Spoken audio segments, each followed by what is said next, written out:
Olen Margit Hassinen, Kuuloliiton asiantuntija.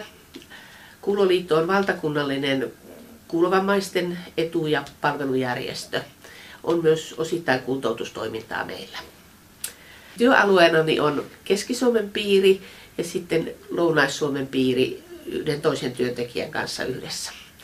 Työhöni kuuluu ohjausta ja neuvontaa, eli ohjaan henkilöitä kuulokojien käytössä, palvelupiiriin hakeutumisessa ja kaikenlaisissa kysymyksissä. Meillä on neuvontapuhelin, joka vastaa maanantaisin, ja siihen liittyen on myös ohjausta ja neuvontaa. Yhtenä työalueenani on yhdistystoiminnan tukeminen.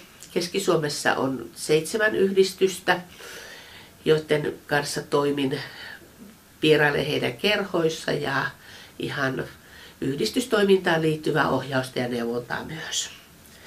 Työhöni liittyy myös vapaaehtoisten koulutus, eli meillä on kuulolähipalvelutoimintaa, jossa meidän vapaaehtoiset yhdistystoimijat ohjaa kuulovammaisia erilaisissa asioissa, palveluiden piiriin, kuulokojien käytössä ja antavat samalla myös vertaistukea.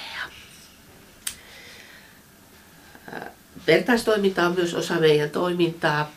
Työalueenani on myös valtakunnalliset toimialayhdistykset, eli Tinnitus-yhdistys ja Acusticus Neurinoma-yhdistys, joiden kanssa enemmän on tätä yhdistystoiminnan ohjausta.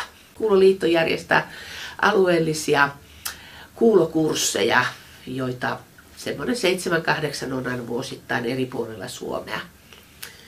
Ja myös niille osallistun. Liitossa on myös vaikuttamistoimintaa ja nyt toukokuun viikolla on meillä Helppo kuulla viikko ensimmäistä kertaa. Lanseerattiin tämmöinen Helppo kuulla viikko, jossa sitten korostetaan tätä kuulovammaisen esteetöntä osallistumista ja selvän saamisesta puheesta. Kuuloliitto julkaisee kuuloviestilehteä, joka tulee jäsenille, mutta voi myös muutenkin tilata lehden. Meillä on myös paljon muuta kirjallista materiaalia, ja mitä palvelee meidän toimintaa hyvin paljon.